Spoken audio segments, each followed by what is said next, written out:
నమస్తే, welcome to Telangana view. నేను మీ anchor రచన. మరి ప్రస్తుతం అఘోరి విషయం ఎంత సంచలనం అయిందో మనందరికీ తెలిసిందే. సో అఘోరి కాదు, శ్రీనివాస్ అని కూడా బయటపడడం జరిగింది. ఎంతో అమ్మాయిలకు మోసం చేయడం కూడా జరిగింది అమ్మాయిలను. సో ప్రస్తుతం అయితే తన పైన జైలుకు కూడా తీసుకురావడం జరిగింది నార్సింగ్ పోలీసులు. సో మరి ప్రస్తుతం అయితే మనము ఇక్కడ ప్రెస్ మీట్ కూడా అరేంజ్ చేయడం జరిగింది. వర్షిని వాళ్ళ పేరెంట్స్, అలాగే శివరుద్ర గారు, అలాగే మనకు జోగిని వాళ్ళు, వీళ్ళందరూ కూడా రావడం జరిగింది ఇక్కడికి. సో వాళ్ళతో మాట్లాడి తెలుసుకునే ప్రయత్నం కూడా చేద్దాం. నెక్స్ట్ ఏం చేయబోతున్నారు అనే విషయాలు అడ్వకేట్ కూడా రావడం జరిగింది. వాళ్ళందరితో మాట్లాడి తెలుసుకునే ప్రయత్నం చేద్దాం. సో ప్రస్తుతం అయితే అఘోరి అరెస్ట్ అయిన విషయం తెలిసిందే. సో శ్రీనివాస్, సో ప్రస్తుతం అయితే వర్షిని వాళ్ళ మమ్మీ మనతో పాటు ఉంది. సో తనతో మాట్లాడే ప్రయత్నం చేద్దాం. అమ్మ నమస్తే. అమ్మ నమస్తే అమ్మ. అమ్మ మరి ముందుగా మాట్లాడుకుంటే అఘోరి వాళ్ళతో మీకు పరిచయం ముందే ఉంది అని అయితే తెలిసింది. అది ఎంతవరకు కరెక్ట్? అవునమ్మా, వెహికల్ చనిపోయినప్పుడు మా దగ్గర ఇంట్లోకి రావటం జరిగింది. మేము ఒక అఘోరిగా ఒక మాతగా నమ్మినందుకు మమ్మల్ని మోసం చేసిందండి. వాడు అఘోరి కాదు, ఫేక్. వాడు ఒక నరరూప రాక్షసుడు, ఆడపిల్లల్ని కామపిశాచుడు, ఆడపిల్లల్ని తీసుకెళ్లిపోయే పెద్ద దొంగ అండి వాడు. సో అంటే మరి మీ ఇంట్లో మీరు ఏం అబ్జర్వ్ చేయలేదా? అంటే చేసే మాకు గొడవ పడి వాడు బ్యాగ్ గిరాటేసేసామండి. వాడు వచ్చింది రెండు సార్లు. ఫస్ట్ టైం బాగున్నాడు, సెకండ్ టైం వచ్చినప్పుడు నా పాప మాటలు తీరు నా పాపను పూర్తిగా వశీకరణ చేసుకున్నాడు. వాడి మాటల తేడా వచ్చేసరికి మాకు భయం వేసి వెళ్ళిపోమని బ్యాగ్ గిరాటేసేసాడు. అంటే ఒక రూమ్ లో వర్షినితో మాట్లాడడం కానీ, ఇట్లా వర్షినికి ముద్దులు పెట్టి ఇలాంటివి కూడా చేసిండు అని అయితే విన్నాము. సో ఆ ప్లేస్ లో ఆ టైంలో మీరు అక్కడే ఉన్నారు కదా, సో మీరు ఏం చేయలేకపోయారా? మేము అరిసామండి. నువ్వు చెప్పు తగ్గిద్ది, నువ్వు వరుసలు కలపాక ఏంటి ఆ ముద్దులు పెడతావేంటి, నువ్వు అసలు అఘోరివేనా అని మేము అరిసేసరికి వెళ్ళిపోయింది, అలిగి వెళ్ళిపోయింది. ఓకే, మళ్ళీ మీ అబ్బాయి కూడా ఇట్లా ఆయనకు తాగడానికి తీసుకురావడము. సో అఘోరి వాళ్ళు అలాంటివి తాగరు, సో సిగరెట్లు ఇలాంటివి ముట్టరు. సో మీరు ఎందుకు అలా మీ అబ్బాయి కూడా తేవడం జరిగింది? ఆమె తెమ్మని టార్చర్ పెట్టింది. తేపోతే ఇక్కడ ఆత్మార్పణ చేసేసుకుంటా, మీ మీద నెడతా నన్ను భయపెట్టిందండి. భయపెట్టేదని పిల్లవాడు వెళ్ళాడు. ఓకే, అంటే ఇప్పుడు వర్షిని ఫస్ట్ టైం మీ ఇంటికి తీసుకురావడం జరిగింది. సో తర్వాత మీరు ఇబ్బంది పెట్టడం వల్ల తను వెళ్ళిందంటారా? మళ్ళా మేమేమి ఇబ్బంది పెట్టలేదండి.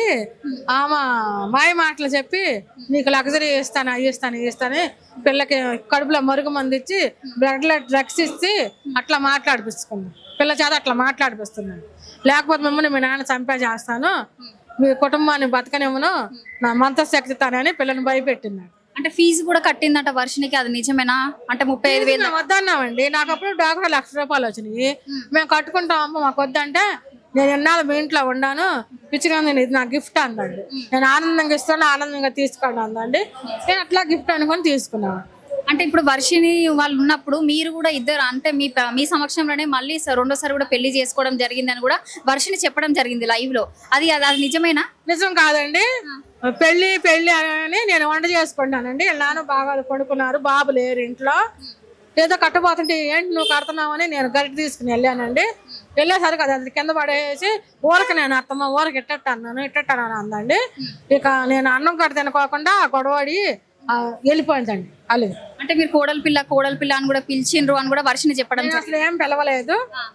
ఆమె అత్తమ్మ అనేది, నువ్వు వరుసలు కలపాక నువ్వు పేకా గౌరవ లేకుండావు, నీ లక్షణాలు మాకు నచ్చవు, నువ్వు పచ్చి తాగుపోతివి, నువ్వు సనాతన ధర ముసుగులో వచ్చిన దొంగ గౌరవి, నువ్వు మా ఇంట్లో ఉంటానికి వీల్లేదంటే అలిగి వెళ్ళిపోయింది. మరి వర్షినికి అప్పుడు మీరు ఏం సంజాయించడానికి అలాంటిది ఏం ప్రయత్నించలేదా? వద్దమ్మా, మనకొద్దు ఆ మాటలు మనకి వినొద్దంటే, మమ్మీ నన్ను భయపెడుతుంది, నీ పేరు చెప్పి నేను ఆత్మార్పణ చేసుకుంటా, మీ కుటుంబాన్ని అంతం చేస్తాను అని భయపెడుతుంది మమ్మీ అని అందండి.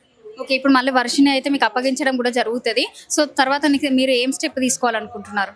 ఈ 15 రోజులు పోలీసు వారు సైకాలజిస్ట్ని చూపించి ఇచ్చినాక మేము చూపించాల్సిన వైద్య సేవలు మేము చేసుకుని ఒక గొలుసు ఒకటి వేసి కట్టేసి పిల్లల పాపను మా దగ్గర ఉంచుకుంటాం. సో మరి కట్టేస్తానని మీరు అంటున్నారు. సో దానివల్ల కూడా తను డిప్రెషన్లోకి వెళ్ళిపోయి ఏమన్నా చేసుకునే ఛాన్సెస్ ఏమన్నా అనిపిస్తలేదా? ఇప్పుడు ఇక్కడ అనిపిస్తుందండి. అక్కడ ఆమె దగ్గరికి వెళ్ళి ఉండి బలిచ్చాకంట కన్నా మేమే కనుక్కున్నాం, మా చేతులతోనే పోయింది, హ్యాపీగా సమాజ్ చేస్తాం. అంతే, మేము మంచి మార్గంలో పెడుతున్నాము. తల్లిదండ్రులు మా ప్రేమను మేము అందిస్తున్నాము. మా ప్రేమ కాదనుకుని ఆడెక్కడికి వెళ్ళి మా పొరుగు బాగొట్టి మా ఊర్లో కదా తలకాయ ఎత్తుకుంటాకుందా, మాకు అన్నం తింటాకుందా, మేము కూడి తింటున్నావా? తల్లిదండ్రుల బాధను ఆలకించిన కూతురా అట్లా అంటే అట్లా చేసుకున్నా ఇంక మేమేం చేస్తాం. సో మీకు అంత కోపం ఉంది కదా, సో మీరు నార్మల్ గా మళ్ళీ మీ కూతురుతో మాట్లాడే ఛాన్సెస్ ఏమైనా చాలా ఉన్నాయా? మాటలు బిడ్డండి కడుపులో పెట్టుకుంటాం, ఎన్ని చేసుకున్నా. పోయిన సార్ వస్తే మా ఆడబిడ్డలు ఏమనలా, మా అత్త మా తోడుకోళ్ళు ఏమనలా, అమ్మ తల్లి తల్లి చెల్లి చెల్లి అని పిలుచుకున్నాం మేము. పిలుచుకుని మేము కడుపులో పెట్టుకున్న పిల్లని తల్లిదండ్రులు కాదని ఆ మైకి మాటలు చెప్పించి ఆ దొంగ గారి పేక గారి నా పిల్ల జీవితంతో ఆడుకుంది కాబట్టి దాన్ని ఎన్కౌంటర్ చేసేయాలని మేము కోరుకుంటున్నామండి పోలీసులు. Okay, thank you. పోలీసు వారి సహకారం కూడా తీసుకున్నామండి. మహిళా శిశు సంక్షేమ శాఖ ఎవరైతే ఉన్నారో వాళ్ళని కూడా అప్రోచ్ అయ్యి అక్కడ కూడా వాళ్ళ ద్వారా కూడా సెక్యూరిటీ తీసుకుంటున్నాము. ఇదే కాకుండా మానసిక స్థితి బాగాలేదని చెప్పి మొన్న దాకా ట్రీట్మెంట్ అయింది. సో దాన్ని కూడా కంటిన్యూ చేస్తాం. ఇప్పుడు ముఖ్యంగా ఏంటంటే మీ ఇంటికి ఫస్ట్ అఘోరి మాత రావడం జరిగింది. ఎందుకంటే ఇప్పటి వరకు మీరు ఎక్కడ అంటే ప్రత్యేకంగా కూర్చొని ఇంటర్వ్యూస్ ఎక్కడ ఇవ్వలేదు. ఎందుకంటే రుద్రస్వామి గారు ముందు పడ్డారు, తర్వాత ఆజాద్ గారు రావడం వల్ల ఇదంతా జరిగింది. తర్వాత తను వచ్చారు, రాధిక గారు వచ్చారు ఫస్ట్ వైఫ్ అని చెప్పేసి. మీరు ఒక్క ఇంటర్వ్యూ కూడా కూర్చొని ఎవరికి ఇవ్వడం లేదు కాబట్టి ఆ అఘోరి మాత మీ ఇంటికి వచ్చిన తర్వాత మీరు ఆమెతో బాగానే ఉన్నారు, తినడము తాగడం ఇవన్నీ జరిగినాయి అని అందరికి తెలిసింది. అంటే ఫస్ట్ మీరు చేసిన తప్పు వల్లనే అఘోరి మాతకు అంత ఛాన్స్ ఇచ్చారని చెప్పేసి జనాలు మాట్లాడుతున్నారు. దానికి మీరు ఏం ఆన్సర్? మేము ఎటువంటి తప్పు చేయలేదండి. ఒక దొంగ అఘోరి రూపంలో ఒక మాత లాగా వచ్చి మేము మాత అనుకుని నమ్మి ఆడమనిషి పిల్లని ఏం చేసేది అనుకున్నామండి. ఇంత రాక్షసుడిలాగా ఆడవాళ్ళని హింసిస్తాడని అనుకోలేదండి. రాధిక మాకు చూస్తే నాకు ఎంతో జాలీగా ఉందండి. ఆ పిల్లని అట్లా చేసి మోసం చేశారు. రాధిక లాంటి వాళ్ళు ఎంతమంది ఉన్నారంటండి. అట్లాంటి వాళ్ళు నా పిల్లల్ని కూడా ఒక మోసం చేసేసి నా పిల్లని అమ్మేయాలని చూశాడండి. అఘోరి వెనకాల ఎవరైనా ఉన్నారని అనుకుంటున్నారా మీరు? ఖచ్చితంగా అనుకుంటానండి, ఎవరైనా పెద్దల హస్తం ఉందేమో నేను అనుకుంటున్నానండి. అంటే మీ దగ్గర మీ ఇంట్లో ఉన్నప్పుడు ఎప్పుడన్నా ఫోన్లు మాట్లాడము, ఎవరితోనన్నా చెప్పడము, ఇట్లా నేను అఘోరిని తీసుకొస్తున్నా, అమ్మాయిలని ఇట్లా వశపరుస్తున్నాం కదా, ఇలాగో బలిస్తారని చెప్పేసి మాట్లాడుతున్నారు. ఒకవేళ రుద్రస్వామి గారు అలాగే ఆజాద్ గారు ఆ అమ్మాయి రాధిక ముందుకు రాకపోతే వర్షిణ్ అనే అమ్మాయి ఈ రోజు హైదరాబాద్ కు వచ్చేదా, లేకపోతే అమ్మాయిని ఎక్కడన్నా నరబలి లాగా ఇస్తారని చెప్పేసి మాట్లాడుతున్నారు. ఖచ్చితంగా నరబలి ఇచ్చేసేదండి రుద్రస్వామి గారు, ఈ రాధిక గారు, మాకు శశిటీవీ భాను గారు, మాకు నెంబర్ 1 న్యూస్ వాళ్ళు, మీడియా వాళ్ళు అందరూ ఉండి మాకు సహాయం, ఆజాద్ గారు కానీ సహాయం చేశారండి. ఈ శివరుద్ర స్వామి గారి వల్ల మా పిల్ల బయటపడిందండి. ఖచ్చితంగా నరబలి ఇచ్చేసేదండి నా కూతుర్ని. నరబలి ఇస్తాకే నా పిల్లని తీసుకెళ్ళిందండి. ఇలా అమ్ముకుంటాకి. చెప్పండి అంకుల్, మీరు చెప్పండి. పాపం తీసుకురావడం జరిగింది, నార్సింగ్ పోలీస్ స్టేషన్ లో పాపం తీసుకురావడం జరుగుతుంది. యూపీలో దొరకబట్టారు, ఇక్కడైతే ఎక్కడ దొరకలేదు. ఎందుకంటే వాళ్ళు దొరకాలనుకుంటే దాదాపుగా చాలా వరకు ఒక 50-60 సిమ్ములు మార్చారని చెప్పేసి మనకు సమాచారం రావడం జరిగింది. సో అంటే మీ పాప చిన్నప్పటి నుండి మీతో ఎట్లుండేది అంటే చాలా అన్యాయంగా ఉండేది. మామూలుగా ఎడ్యుకేషన్ లాగా మామూలుగా ర్యాంక్ చేసిన బాగుండేది. అన్న ఇటు చూడండి, అంటే కొంచెం ఆయన కొద్దిగా భయం ఉందండి. అయితే ఈ రోజున వాడు పేక్ కాకర అరెస్ట్ అయ్యి నా బిడ్డ వస్తుందంటే దానికి కృషి వెనకాల రాజాద్ గారికి, శివరుద్ర స్వామి గారికి మా యొక్క ధన్యవాదాలు చెప్పుకుంటున్నాను. ఏ రోజుకి ఆ రోజు మాకు ప్రతిరోజు ఇక్కడ ఉదయం సాయంకాలం నాకు ఆరోగ్యం బాగోదు.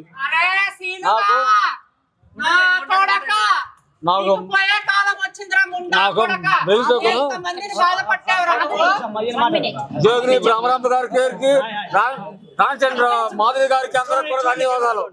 ఆజాద్ గారు, ఇప్పుడు ఈ కేసుని మనం ఎట్లా చూడొచ్చు, ఎలాంటి శిక్షలు పడే అవకాశం ఉన్నాయి? ఖచ్చితంగా అండి, ఇది వ్యవస్థీకృత నేరాల కింద వస్తుంది. జనరల్ ఏంటంటే మొదటి దాకా మీకు విషయం చెప్పాలి, ఇది ఎఫ్ఐఆర్ నమోదైంది ఫిబ్రవరిలో మాత్రం నమోదైంది మోకిల పిఎస్ లో. దాని అప్పటి వరకు కూడా ఎలాంటి కదలిక రాలేదు. ఇప్పుడు మీ అందరి సపోర్టు, అలాగే మీ అందరి సహకారము, అలాగే వీరందరూ ఇచ్చిన సపోర్టు, ఇవన్నీ కూడా మేము ఆనరబుల్ మహిళా కమిషన్ వారు ఇచ్చిన సపోర్టు, వీటన్నిటితో కూడా కదలిక వచ్చిందని నేను భావిస్తా ఉన్నాను.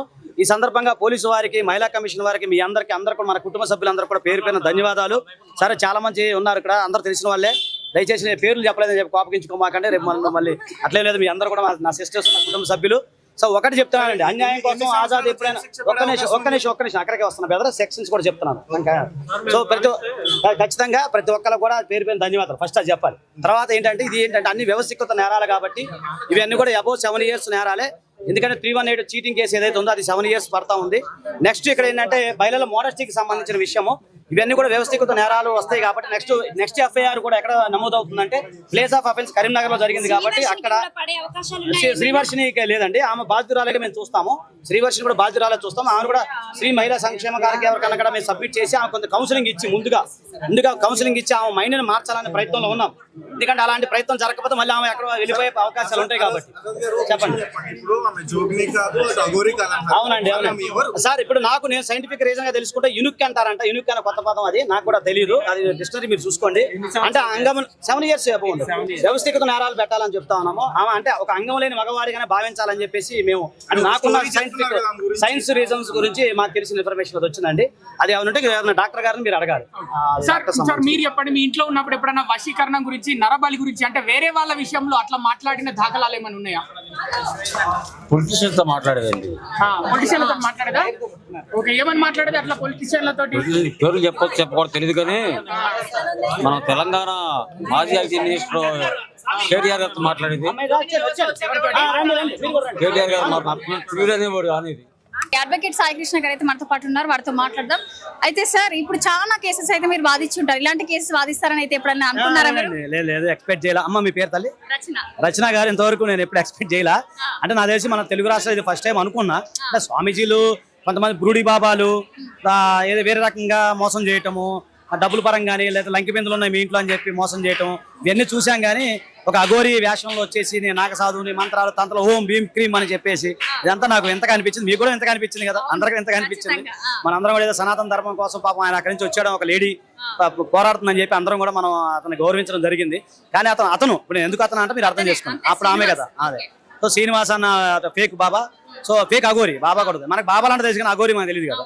సో ఇదంతా వింతగా ఉంది. కానీ దేవుడి దేవుళ్ళ మీ అందరి సహకారంతో, మీలాంటి సిస్టర్ సహకారం, అలాగే నా కుటుంబ సభ్యులు అందరి సహకారంతో, రచన గారు చాలా మంది సపోర్ట్ చేశారు కదా. సో ఇంత గెలిచారు అంటే అఘోరిని అరెస్ట్ చేయడం కూడా జరిగింది. సో మీకు ఎలా అనిపిస్తుంది?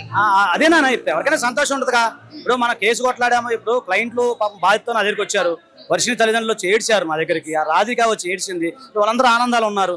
సో మన అదృష్టము, ప్రయత్నము, మానవ ప్రయత్నము, ముఖ్యంగా ప్రభుత్వం వారు చొరవ తీసుకున్నారు.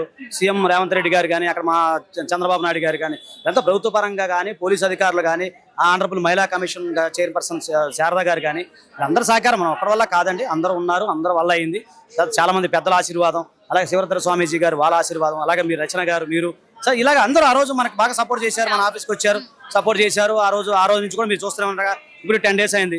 ఈ 10 days లో నేను ఒకళ్ళు సబ్జెక్ట్ చేసుకుంటూ ముందుకు తీసుకొస్తా ఉన్నాను. దాదాపు చూసుకుంటే ఎంతమంది ఇందులో మోసపోయినట్టు మీకు అనిపిస్తుంది? నానా ఓపెన్ చెప్తున్నాను, అంటే ఆఫ్ రికార్డ్ చెప్పకూడదురా, మీకు ఓపెన్ చెప్తాను. ఇవాళ మై సిస్టర్ కాబట్టి మాకు తెలిసి ఇప్పుడు ఇన్ఫర్మేషన్ అంటే 4 అయ్యారమ్మా ఆన్ రికార్డ్. నాన్న ఆఫ్ రికార్డు రాధిక గారికి ఫోన్లు వస్తా ఉన్నాయి. అంటే నేను మాట్లాడకూడదు లేడీస్ తో బాగోదు అని చెప్పి రాధిక గారికి అప్పచెప్ప. She is also advocate. So ఆమె కూడా డీల్ చేస్తా ఉన్నారు కొన్ని కేసులు. వాళ్ళందరూ కూడా బయటకు వచ్చే అవకాశం కనిపిస్తుంది. వస్తారు నాన్న, ఖచ్చితంగా వస్తారు బుజ్జి, ఖచ్చితంగా వస్తారు. మీకు చెప్తాను. ఇప్పుడు వాళ్ళు ఇప్పుడే ధైర్యంగా ఇప్పుడు ఈ ప్రెస్ మీట్ చూసి ఇంకా బయటకు వస్తా ఉన్నారు బుజ్జి. సో ఇంకా రావాలి, మీరు కూడా చెప్పాలి. మీరు నాకు ప్రామిస్ చేయాలి తల్లి, ప్రామిస్ చేయాలి. మీరు ఖచ్చితంగా సపోర్ట్ చేయాలి.